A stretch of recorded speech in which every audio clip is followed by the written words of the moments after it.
Hello everyone. Today I'm going to be reading Room on the Broom by Julia Donaldson and Alex Scheffler.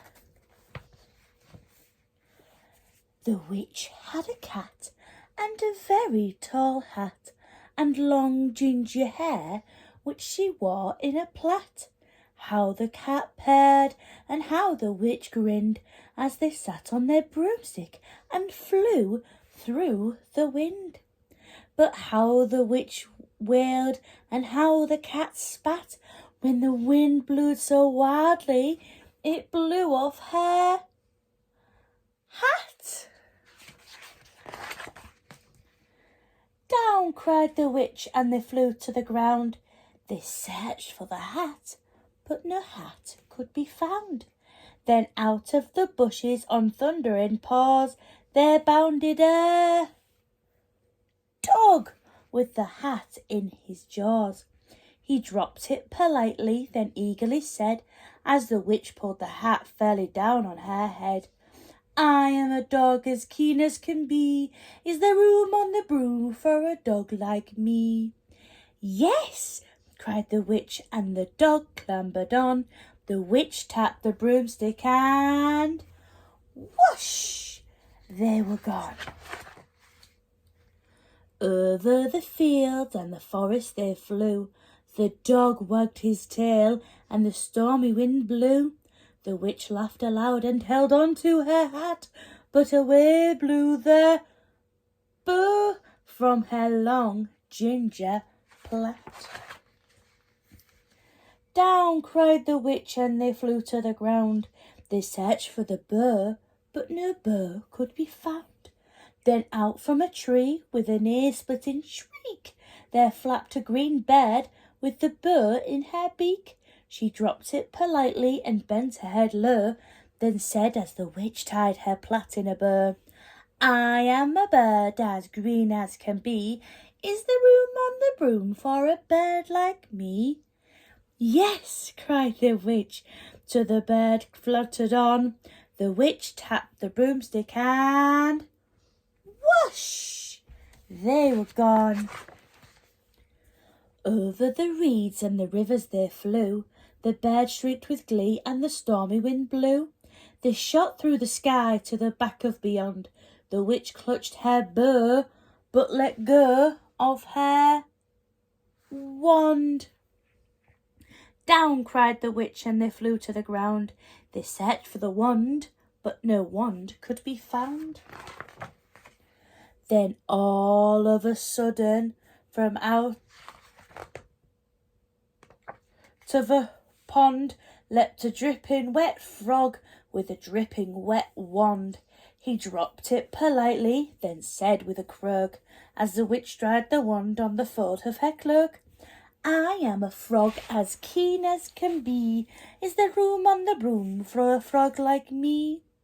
"Yes," said the witch, so the frog bounded on. The witch tapped the broomstick and whoosh, they were gone. Over the moors and the mountains they flew. The frog jumped for joy and the broom snapped in two. Down fell the cat and the dog and the frog. Down they went tumbling into a bog. The witch's half broomstick flew into a cloud, and the witch heard a roar that was scary and loud. Who's making that loud noise? "I am a dragon as mean as can be, and I'm planning to have witch and chips for my tea." "No," cried the witch, flying higher and higher. The dragon drew after her, breathing out fire. "Help!" cried the witch, flying down to the ground. She looked all around, but no help could be found. The dragon drew nearer, licking his lips, said, "Maybe this once I'll have witch without chips." But just as he planned to begin on his feast, from out of a ditch rose a horrible beast. It was tall, dark and sticky, and feathered and fared. It had 4 frightful head, it had wings like a bird. And its terrible voice when it started to speak was a yowl and a growl and a croak and a shriek. It dripped and it squelched and it strode from the ditch, and it said to the dragon, "Buzz off, that's my witch." The dragon drew back and it started to shake. "I'm sorry," he spluttered. "I've made a mistake. It's nice to have met you, but now I must fly." And he spread out his wings and was off through the sky. Then down flew the bird and down jumped the frog. Down climbed the cat and "Phew," said the dog. "And thank you, oh thank you," the grateful witch cried. "Without you, I'd be in that dragon's inside." Then she filled up her cauldron and said with a grin, "Find something, everyone, throw something in."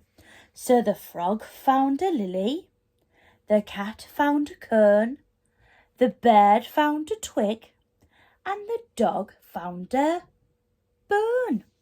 They threw them all in, and the witch stirred them well, and while she was stirring she muttered a spell. Iggity, ziggity, zaggity, zoom! Then out rose a truly magnificent broom, with seats for the witch and the cat and the dog, a nest for the bird and a shower for the frog. "Yes," cried the witch, and they all clambered on. The witch tapped the broomstick and whoosh! They were gone. So they managed to get all the room for all of the animals. That's the end of the story. Thank you so much for listening, everyone. Bye.